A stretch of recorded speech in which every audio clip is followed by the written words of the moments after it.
وجاءت سکرۃ الموت بالحق ذلک ما کنت منہ تحید، آ پہنچی موت کی سختی ساتھ حق کے، یہی ہے جس سے تو بھاگتا پھرتا تھا۔ موت اس دنیا میں انسان کی زندگی کے خاتمے کا نام ہے۔ دنیا میں جو بھی انسان آیا ہے اسے ایک دن واپس ضرور جانا ہے۔ یہ انسان کی زندگی کا سب سے بڑا حادثہ ہے، جس کے بعد اس دنیا سے اس کا تعلق منقطع ہو جاتا ہے اور ایک نئی زندگی جو برزخ کی زندگی کہلاتی ہے وہ شروع ہو جاتی ہے۔ قیامت کے زلزلے کے ساتھ ہی یہ زندگی بھی ختم ہو جائے گی، پھر ایک نیا دور شروع ہوگا جس کی کامیابی اور ناکامی کا انحصار انسان کے اپنے اعمال پر ہوگا۔ ہم میں سے کوئی نہیں جانتا کہ اس کی موت کب آئے گی، لیکن ہم سب اسی دن کی طرف دوڑ رہے ہیں۔ ایسی صورتحال میں اصل کرنے کا کام اس دن کی تیاری کرنا ہے، تاکہ اس کے بعد جب ہم مالک کائنات کے سامنے پیش ہوں تو کوئی شرمندگی نہ ہو۔ موت کے بعد انسان اکیلا رہ جاتا ہے۔ موت انسان کو ہر چیز سے جدا کر دیتی ہے۔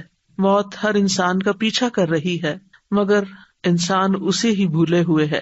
ضرورت اس بات کی ہے کہ ہم اس آخری وقت کو روزانہ یاد کریں اور اس کی تیاری میں لگے رہیں۔ وجاءت سکرۃ الموت بالحق ذلک ما کنت منہ تحید، یہ سورۃ قاف کی آیت نمبر 19 ہے، جس میں انسان سے خطاب ہے کہ انسان خواہ کتنی بھی لمبی زندگی چاہے، لیکن ایک دن موت آ پہنچتی ہے۔ سکرات الموت، موت کی سختیاں، موت کی بے ہوشیاں، موت کی حقیقت کو لے کر آ پہنچتی ہیں، اور یہی وہ بات ہے جس سے انسان بھاگتا ہے۔ موت کا ذکر نہیں سننا چاہتا، موت سے فرار حاصل کرنا چاہتا ہے، لیکن موت اس کو آ پکڑتی ہے۔ یہاں بنیادی طور پر جان کنی کے وقت انسان کی کیا حالت ہوگی اس کو بھی بیان کیا گیا ہے۔ وجاءت سکرۃ الموت بالحق، یعنی ہر انسان کے لیے موت کی سختی اور شدت اور اس کا چمٹنا اور اس کی تکلیف، یہ سب کچھ حق کے ساتھ مل کر آ چکا ہے، اور اس میں کوئی شک نہیں اور اس کے ساتھ کوئی جھوٹ نہیں ہے۔ سکرہ کیا چیز ہے؟ یہ وہ سختی ہے جو عقل کو ختم کر دیتی ہے۔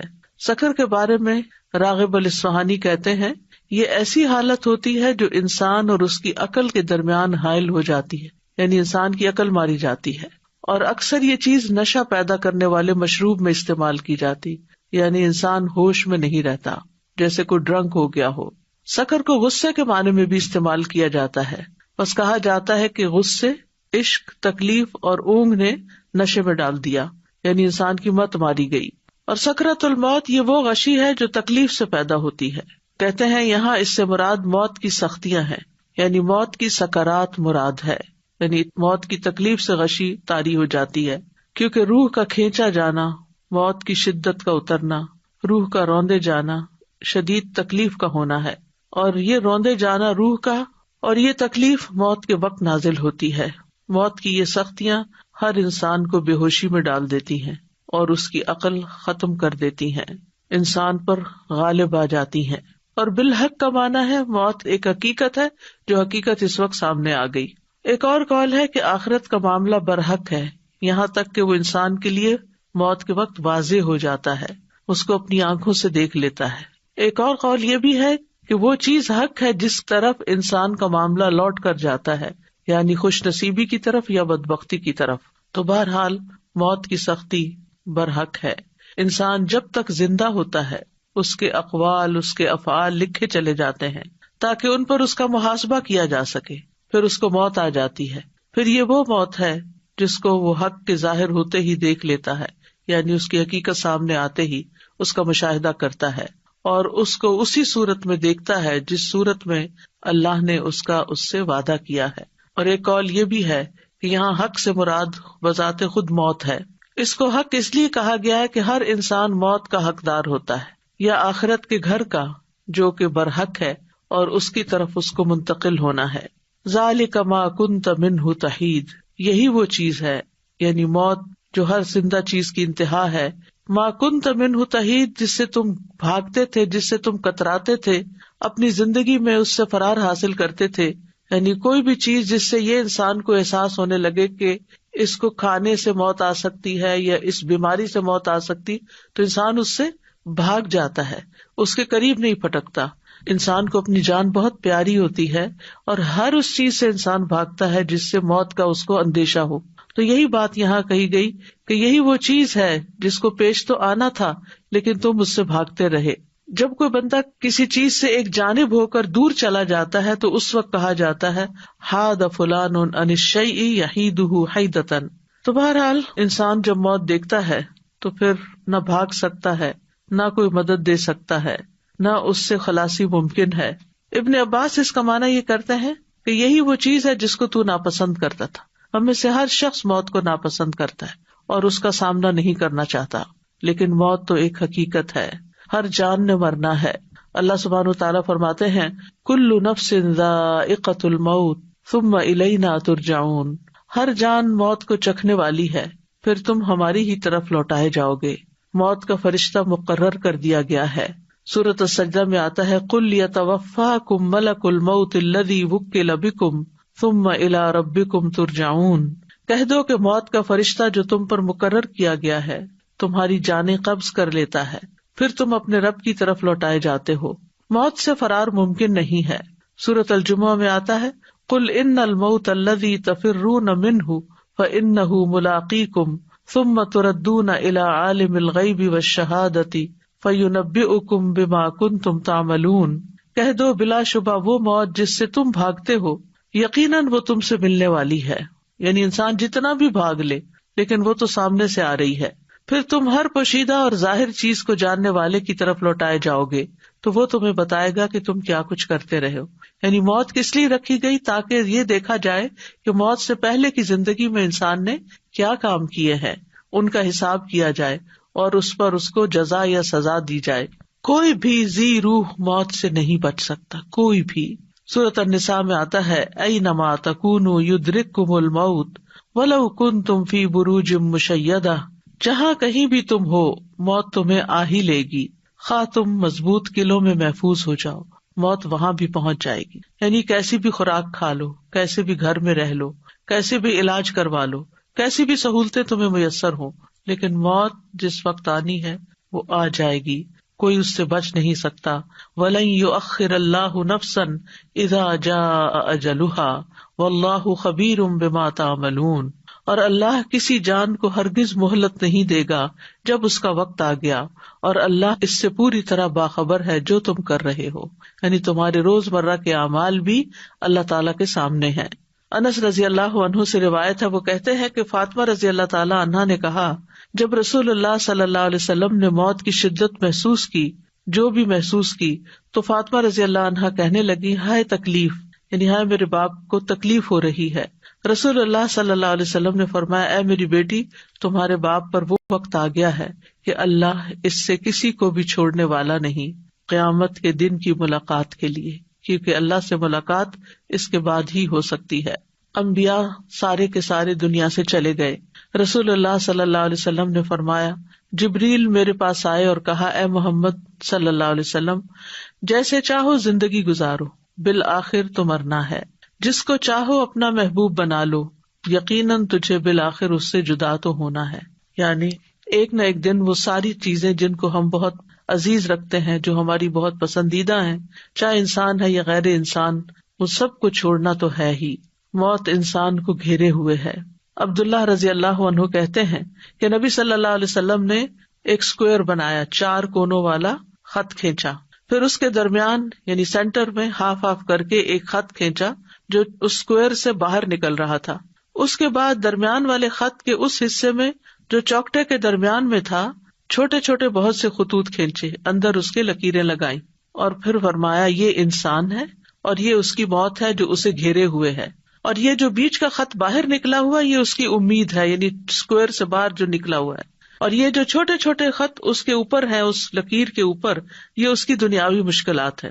یعنی اسکوئر ہے، درمیان میں ایک لکیر ہے جو اسکوئر سے باہر نکل رہی ہے، اس لکیر کے اوپر چھوٹے چھوٹے اپوزٹ سائڈ پر لکیریں لگی ہوئی ہیں، اور یہ اس کی مشکلات ہے. یعنی انسان یوں جا رہا ہے، پھر ایک رکاوٹ آتی، پھر اس کو پار کرتا، پھر اگلی آ جاتی، پھر اگلی، پھر اگلی، پھر اگلی، موت تک یہی ہوتا ہے. لیکن پھر بھی وہ امید نہیں ہارتا، وہ چاہتا ہے کہ لمبی عمر جیے، اور اس چوکٹے سے باہر بھی اس کی امیدیں جا رہی ہیں.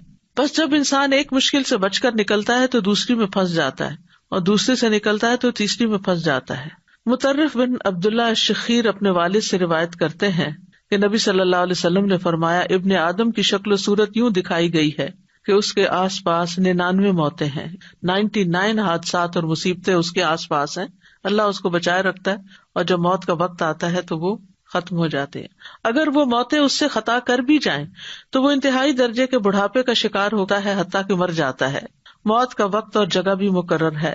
وما كان لنفس ان تموت الا باذن اللہ کتابا مؤجلا، اور کسی جان کے لیے ممکن نہیں کہ اللہ کے حکم کے بغیر مر جائے، لکھے ہوئے کے مطابق جس کا وقت مقرر ہے. سورۃ النحل میں آتا ہے فَإِذَا جَاءَ أَجَلُهُمْ لَا يَسْتَأْخِرُونَ سَاعَةً وَلَا يَسْتَقْدِمُونَ، پھر جب اس کا وقت آ جائے گا تو ایک گھڑی نہ پیچھے رہ سکتے ہیں نہ آگے بڑھ سکتے، این جس وقت دم نکلنا ہے اسی وقت نکلے گا. مطر بن اقامس کہتے ہیں کہ رسول اللہ صلی اللہ علیہ وسلم نے فرمایا، جب کسی خاص جگہ میں کسی کو موت دینے کا فیصلہ کر دیا جاتا ہے تو وہ جگہ اس کے لیے محبوب بنا دی جاتی ہے اور وہاں اس کی کوئی ضرورت پیدا کر دی جاتی ہے. اور پھر انسان کیا کرتا ہے، ہم دیکھتے ہیں، ہمارا مشاہدہ ہے کہ انسان اس جگہ پہنچ جاتا ہے، یا کوئی ایکسیڈنٹ ہو جاتا ہے، یا پھر ویسے بیماری کوئی آ جاتی ہے اور پھر وہ موت آ جاتی ہے. وہ تو ایک بہانہ ہوتا ہے، لیکن یہ کہ جو تکلیف آنی ہے انسان کو پتہ بھی نہیں چلتا، اور انسان سے وہی غلطی ہوتی ہے جس سے وہ عرصہ دراز سے بچ رہا ہوتا ہے. کتنی بیماریاں اچانک حملہ کرتی ہیں، پھر انسان کہتا ہے یہ فلاں چیز کھا لی، فلاں کام کر لیا، فلاں وجہ بن گئی، لیکن یہ سب بہانے ہیں. اصل تو یہ ہے کہ موت کا وقت اور جگہ مقرر ہے. موت سب سے خوفناک مصیبت ہے. شداد بن اوس کہتے ہیں کہ مومن کے لیے موت دنیا اور آخرت کی سب سے زیادہ خوفناک اور ہولناک مصیبت ہے، اور یہ ہانڈیوں کے جوش کھانے سے زیادہ شدید ہے. اگر کسی میت کو قبر سے زندہ کر دیا جائے اور وہ قبر سے اٹھ کھڑا ہو اور وہ دنیا والوں کو موت کی حقیقت بتائے تو وہ زندگی سے فائدہ نہ اٹھا سکے، نہ نیند کی لذت حاصل کر سکے. یعنی اگر مرنے والا یہ بتائے کہ کیسی کیسی تکلیف ہوتی ہے تو دنیا کی جتنی بھی انجوائمنٹس ہیں جینے والوں کی سب ختم ہو جائیں. موت کے وقت 3 مصیبتیں ہوتی ہیں. نمبر 1 روح کھینچنے کی سختی، کہ جسم کے روئے سے روح نکلتی ہے. نمبر 2 موت کے فرشتے کی صورت کو دیکھنا اور وہ خوف جو اس فرشتے کو دیکھ کر پیدا ہوتا ہے. یعنی جو فرشتہ سامنے آ جاتا ہے جان نکالنے کے لیے تو اسے دیکھ کے انسان ڈر جاتا ہے. نمبر 3 ان 2 فرشتوں کو دیکھنا جو حفاظت پر مامور ہیں، وہ بھی اس وقت نظر آتے ہیں. تو انسان کے لیے چونکہ پہلا ایکسپیرینس ہوتا ہے فرشتوں کو دیکھنے کا، آخرت میں تو دیکھیں گے ہی، لیکن موت پہلا انسیڈنٹ ہوتا ہے جس میں انسان فرشتوں کو اپنی نیکڈ آئیز کے ساتھ دیکھتا ہے، تو یہ اس کے لیے بہت شاکنگ ہوتا ہے اور اس کو خوف دلاتا ہے. پھر موت کی کیفیات میں پنڈلی سے جڑ جاتی ہے. قرآن مجید میں آتا ہے کلا اذا بلغت التراقی وقیل من راق وظن انہ الفراق والتفت الساق بالساق الی ربک یومئذ المساق. ہرگز نہیں، وہ وقت یاد کرو جب جان ہنسلیوں تک پہنچ جائے گی اور کہا جائے گا ہے کوئی جو دم کرے، یعنی جان حلق تک پہنچ جائے گی تو انسان کہے گا ہے کوئی دم کرے، کیونکہ گلے میں اٹک رہا ہے کچھ، اور وہ یقین کر لے گا کہ یقیناً یہ جدائی ہے، یعنی دم گھٹ رہا ہے تو اب مرنے کا ہی وقت آ گیا ہے. اور پنڈلی کے ساتھ لپٹ جائے گی، اٹھانے کی ہمت ہی نہیں ہوگی، ادھر ادھر ہو ہی نہیں سکے گا انسان، اب ٹانگیں ہی جڑ جائیں گی. اس دن تیرے رب ہی کی طرف روانگی ہے. جان پاؤں سے نکلنا شروع ہوتی ہے، پھر آہستہ آہستہ پنڈلیوں میں آتی ہے، پھر گھٹنوں میں، پھر پیٹ میں، اس طرح ہاتھوں سے، بازوؤں اور پاؤں اور بازوؤں دونوں کی طرف سے، ہاتھوں کی طرف سے بالآخر اس کے گلے میں آ کے اٹک جاتی ہے اور پھر وہاں سے ایک دم نکل جاتی ہے. فلولا اذا بلغت الحلقوم وانتم حينئذ تنظرون ونحن اقرب اليه منكم ولكن لا تبصرون فلولا ان كنتم غير مدينين ترجعونها ان كنتم صادقين. پھر ایسا کیوں نہیں ہوتا کہ جب جان ہنسلی کو پہنچ جاتی ہے اور اس وقت تم دیکھ رہے ہوتے ہو، اور ہم اس وقت تم سے بھی زیادہ اس جان کے نزدیک ہوتے ہیں لیکن تم دیکھ نہیں سکتے. پھر اگر تم کسی کے محکوم نہیں، یعنی کسی کا تم پہ حکم نہیں چلتا، تم اپنی مرضی کے خود ہی مالک ہو، اگر تم اپنی بات میں سچے ہو تو اس جان کو لوٹا کیوں نہیں لیتے؟ یعنی اگر تمہاری قابلیت اتنی زیادہ ہے اور اپنے آپ کو بڑی چیز سمجھتے ہو تو پھر اپنی روح کو واپس لے آؤ، دوبارہ زندہ ہو جاؤ، لیکن یہ تمہارے بس کی بات نہیں. پھر یہ بھی یاد رہے کہ موت کے وقت فرشتے آتے ہیں جان نکالنے کے لیے. جان ایسے نہیں کہ اڑ کے کہیں چلی جاتی روح ہماری، بلکہ باقاعدہ فرشتے اس کو وصول کرتے ہیں. قرآن مجید میں آتا ہے، کاش تم دیکھتے ظالم لوگ موت کی سختیوں میں جب ہوتے ہیں اور فرشتے اپنے ہاتھ پھیلائے ہوئے ہوتے ہیں، کہتے ہیں نکالو اپنی جانیں، آج تمہیں ذلت کا عذاب دیا جائے گا اس کے بدلے جو تم اللہ پر ناحق باتیں کہتے تھے اور تم اس کی آیات سے تکبر کرتے تھے۔ پھر اسی طرح یہ ہے کہ کسی کی بھی موت کی خبر سنتے ہیں تو انسان گھبرا اٹھتا ہے، اس کا دل چھوٹا ہوتا ہے، لیکن انسان اس سے بچ نہیں سکتا۔ موت کا وقت ایک تکلیف کا وقت ہے۔ شداد بن اوس کہتے ہیں کہ موت دنیا اور آخرت میں مومنوں پر بہت ہولناک مصیبت ہے۔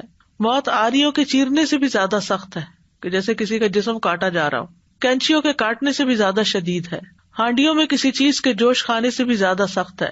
اگر کسی آدمی کو دوبارہ زندہ کیا جائے پھر وہ دنیا والوں کو موت کی تکلیف کے بارے میں بتا دے تو لوگ اپنی زندگیوں سے فائدہ نہ اٹھا سکیں اور نہ نیند کی لذت حاصل کر سکیں۔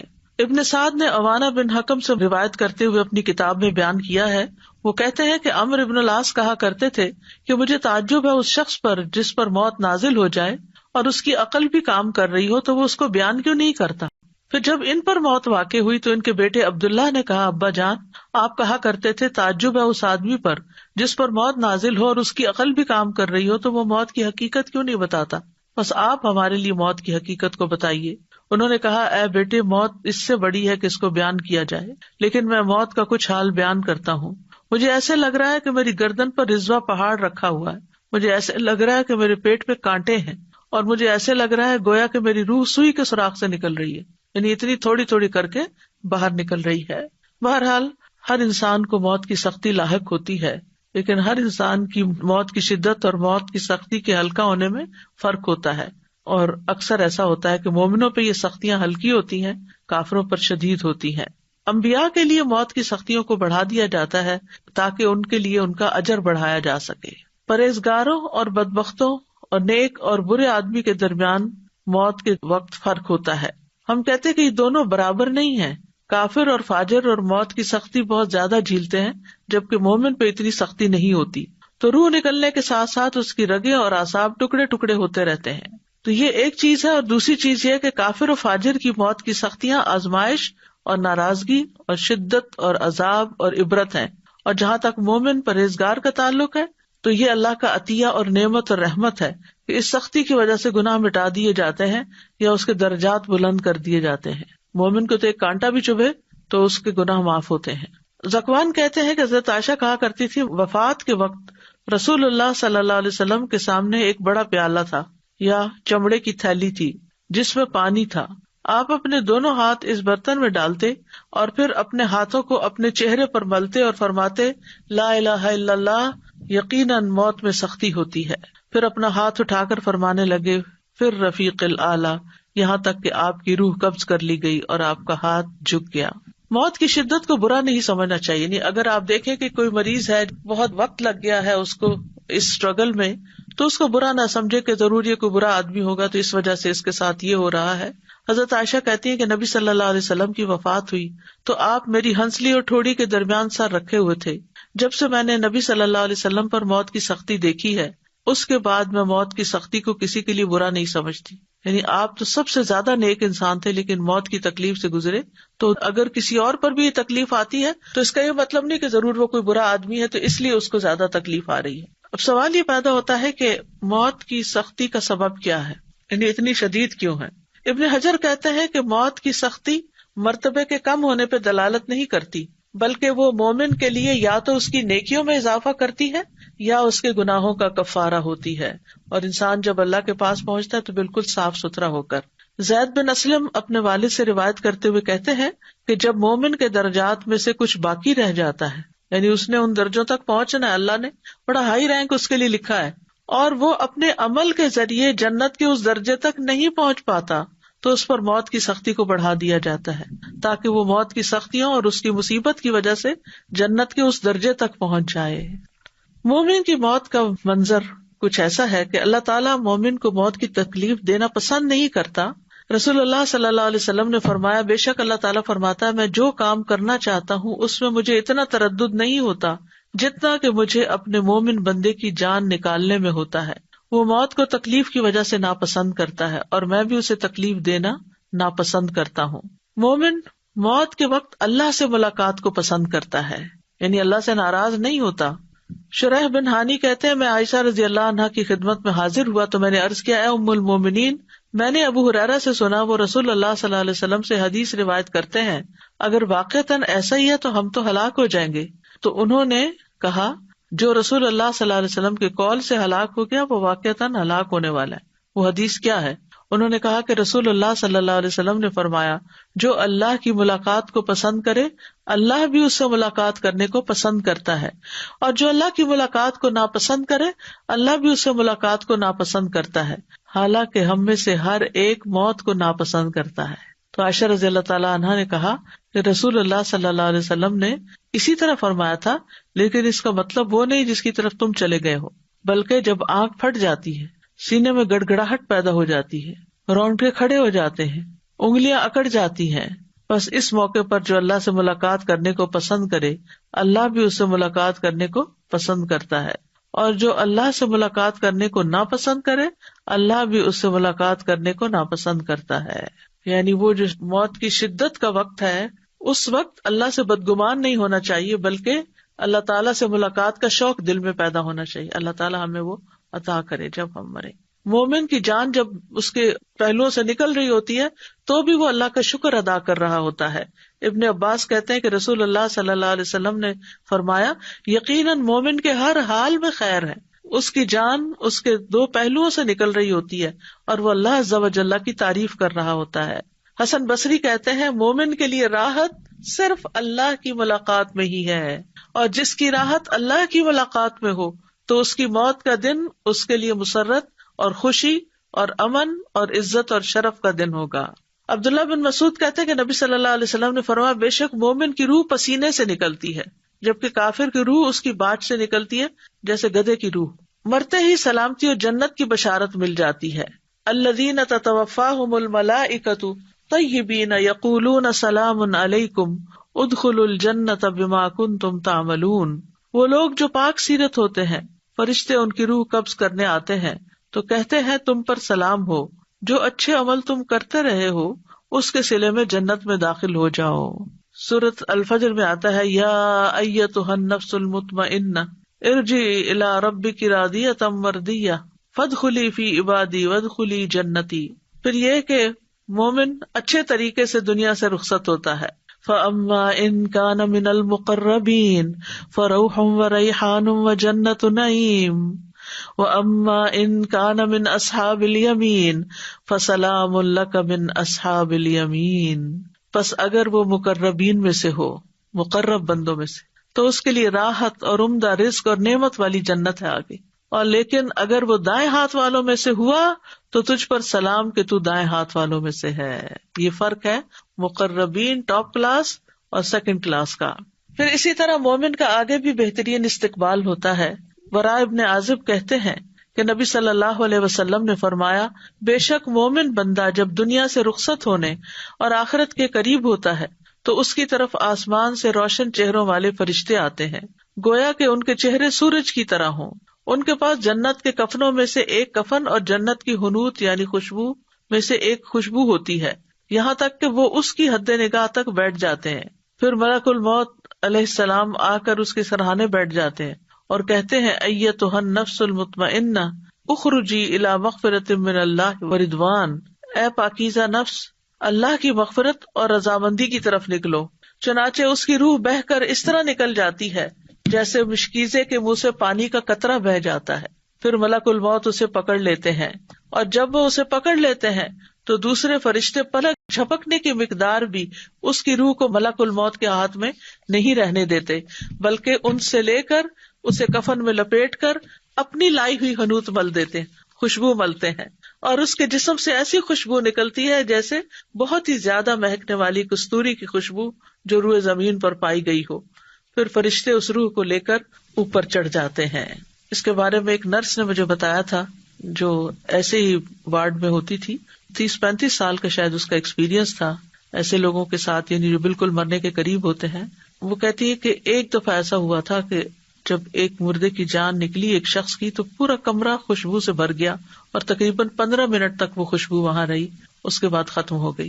ڈاکٹرز بھی تھے اور لوگ، یعنی سبھی اس بات کی گواہی دے رہے تھے کہ بہت ہی زبردست قسم کی خوشبو آ رہی ہے۔ معلوم نہیں اس شخص کا کیا نیک عمل ہوگا جس کی وجہ سے اللہ نے اس کو چن لیا.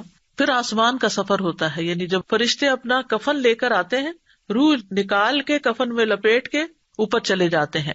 براء ابن عازب کہتے ہیں نبی صلی اللہ علیہ وسلم نے فرمایا، فرشتے اس روح کو لے کر اوپر چڑھ جاتے ہیں اور فرشتوں کے جس گروہ پر بھی ان کا گزر ہوتا ہے وہ پوچھتا ہے ما ھذا الروح الطیب، یہ پاک روح کون ہے؟ وہ جواب میں کہتے ہیں فلاں بن فلاں، اس کا بہترین نام بتاتے ہیں جس سے دنیا میں لوگ اسے پکارتے تھے، حتیٰ کہ وہ اسے لے کر آسمان دنیا تک پہنچ جاتے ہیں. وہ اس کے لیے دروازہ کھلواتے ہیں تو ان کے لیے دروازہ کھول دیا جاتا ہے، تو ہر آسمان کے مقرب فرشتے اس کے ساتھ ساتھ چلتے ہیں آسمان کی طرف جو اس کے بعد آتا ہے، اور اس طرح اسے 7ویں آسمان تک پہنچا دیا جاتا ہے. آسمان والے نیک روح کو مسلسل مرحبا کہتے ہیں، ویلکم ویلکم. ابو ہریرہ سے مروی ہے کہ نبی صلی اللہ علیہ وسلم نے فرمایا، فرشتے مومن کی روح کو آسمان کی طرف چڑھا لے جاتے ہیں، پھر اس کے لیے آسمان کا دروازہ کھلتا ہے. پوچھا جاتا ہے یہ کون ہے؟ کہا جاتا ہے فلاں شخص ہے. وہ کہتے ہیں پاک نفس کو جو پاک بدن میں تھی، داخل ہو جاؤ اے قابل تعریف، اور خوش ہو جاؤ اللہ کی رحمت اور خوشبو سے اور اس رب سے جو تجھ پر ناراض نہیں. بلا شبہ برابر اسے یہی کہا جاتا ہے یہاں تک کہ روح آسمان تک پہنچ جاتی ہے جہاں اللہ عز و جل ہے. کیا مقام ہے، کیا درجہ ہے. پھر جسم جو ہوتا ہے وہ قبر میں دفنا دیا جاتا ہے. روح کو آسمان سے پھر حساب کتاب کے لیے دوبارہ قبر تک لایا جاتا ہے. ایک دفعہ وہاں پہنچ کے پھر وہ زمین پر آتی ہے. براء ابن عازب کہتے ہیں نبی صلی اللہ علیہ وسلم نے فرمایا، جب روح کو 7ویں آسمان تک لے جایا جاتا ہے تو اللہ عز و جل فرماتا ہے میرے بندے کا نام اعمال علیین میں لکھ دو اور اسے واپس زمین کی طرف لے جاؤ، کیونکہ میں نے اپنے بندوں کو زمین کی مٹی سے پیدا کیا، اسی میں لوٹاؤں گا اور اسی سے دوبارہ نکالوں گا. چنانچہ اس کی روح جسم میں واپس لوٹا دی جاتی ہے. ہاں، شہید کی روح جو ہے وہ جنت کے باغوں میں کھاتی پیتی رہتی ہے. مومن میت کا جلد قبر کی طرف جانے کی خواہش کرنا. ابو سعید خدری کہتے ہیں کہ نبی صلی اللہ علیہ وسلم فرمایا کرتے تھے کہ جب جنازہ رکھا جاتا ہے پھر لوگ اسے کاندھوں پر اٹھاتے ہیں، اس وقت اگر مرنے والا نیک ہوتا ہے تو کہتا ہے قدمونی قدمونی، مجھے جلدی لے چلو، مجھے جلدی لے چلو، یعنی مجھے میرے انجام تک پہنچاؤ. دفنائے جانے کے بعد بھی باہر والوں کے قدموں کی چاپ سنتی ہے میت. انس رضی اللہ عنہ سے روایت ہے کہ نبی صلی اللہ علیہ وسلم نے فرمایا، آدمی جب قبر میں رکھا جاتا ہے اور دفن کر کے اس کے ساتھی پیٹ موڑ کر رخصت ہوتے ہیں تو وہ ان کے جوتوں کی آواز بھی سنتا ہے، کیونکہ بائی دیٹ ٹائم روح واپس آ چکی ہوتی ہے. قبر کی زندگی، قبر آخرت کی منزلوں میں سے سب سے پہلی منزل ہے. حضرت عثمان سے روایت ہے کہ رسول اللہ صلی اللہ علیہ وسلم نے فرمایا، قبر آخرت کی پہلی منزل ہے، اگر وہاں نجات مل گئی تو اس کے بعد سارے مراحل آسان ہو جائیں گی، اور اگر وہاں نجات نہ ملی تو اس کے بعد سارے مراحل دشوار ہو جائیں گے. اور رسول اللہ صلی اللہ علیہ وسلم نے فرمایا، اللہ کی قسم میں نے جتنے منظر دیکھے ہیں قبر کا منظر ان میں سب سے زیادہ ہولناک ہے. پھر قبر کے اندر سوال کیے جاتے ہیں. مرنے والا کہتا ہے مجھے چھوڑ دو، میں نماز پڑھ لوں. وہ کہتے ہیں کہ یقیناً تم ایسا کرو گے، پہلے ہمیں اس کے بارے میں خبر دو جس کے بارے میں ہم تم سے سوال کر رہے ہیں. ٹھہر جاؤ، تم جاؤ گے لیکن پہلے ہمارے سوالوں کا جواب دو. قبر کے سوال مومن کے لیے تو آسان ہے، لیکن غیر مومن کے لیے وہ سوال بہت مشکل ہے. آپ صلی اللہ علیہ وسلم نے فرمایا، جب لوگ واپس چلے جاتے ہیں میت کو دفنا کر تو میت ان کے قدموں کی آہٹ سنتی ہے، جبکہ اس سے پوچھا جا رہا ہوتا ہے، اے فلاں تیرا رب کون ہے، تیرا دین کیا ہے اور تیرا نبی کون ہے. فرمایا اس کے پاس 2 فرشتے آتے ہیں، اسے بٹھا دیتے ہیں اور کہتے ہیں من ربک، تمہارا رب کون ہے؟ وہ کہتا ربی اللہ. پھر پوچھتے ہیں ما دینک، تمہارا دین کیا ہے؟ وہ کہتا ہے دین الاسلام، میرا دین اسلام ہے. وہ پوچھتے ہیں ما ھذا الرجل الذی بعث فیکم، یہ کون آدمی ہے جو تمہیں مبعوث کیا گیا تھا؟ وہ کہتا ہے ہوا رسول اللہ صلی اللہ علیہ وسلم، وہ اللہ کے رسول ہیں. پھر وہ کہتے ہیں وما یدریک، تجھے یہ باتیں کہاں سے پتہ چلی؟ قرأت کتاب اللہ، وہ کہتا ہے میں نے اللہ کی کتاب پڑھی، وآمنت بہ، اس پر ایمان لایا، یعنی پڑھ لکھ کر اس نے ایمان قبول کیا. یہ کتنا ضروری ہے پڑھنا لکھنا، کتنا ضروری ہے سوچ سمجھ کے زندگی بسر کرنا. یہی سوال جواب اللہ کے اس فرمان کے مصداق ہیں، یثبت اللہ الذین آمنوا، اللہ ایمان والوں کو ثابت قدمی عطا کرے گا. فرمایا پھر آسمان سے منادی کرنے والا آواز لگاتا ہے، قد صدق عبدی فافرشوہ من الجنہ وافتحوا لہ بابا الی الجنہ وَأَلْبِسُوهُ مِنَ الْجَنَّةِ، تحقیق میرے بندے نے سچ کہا، اسے جنت کا بستر بچھا دو، اس کو جنت کا لباس پہنا دو، اس کے لیے جنت کی طرف سے دروازہ کھول دو۔ قبر میں نیک اعمال مومن کی حفاظت کرتے ہیں۔ ابو ہریرہ کہتے ہیں کہ نبی صلی اللہ علیہ وسلم نے فرمایا، میت کو جب اس کی قبر میں رکھ دیا جاتا ہے تو وہ ان کے پلٹ جانے کے وقت ان کی جوتوں کی آواز سنتے ہیں۔ اگر وہ مومن ہوتا ہے تو نماز اس کے سرہانے ہوتی ہے، روزہ اس کے دائیں جانب ہوتا ہے، زکوٰۃ اس کی بائیں جانب ہوتی ہے، دیگر نیک کام، صدقہ، صلہ رحمی، نیکی اور لوگوں سے احسان اس کے پاؤں کی طرف آ جاتے ہیں۔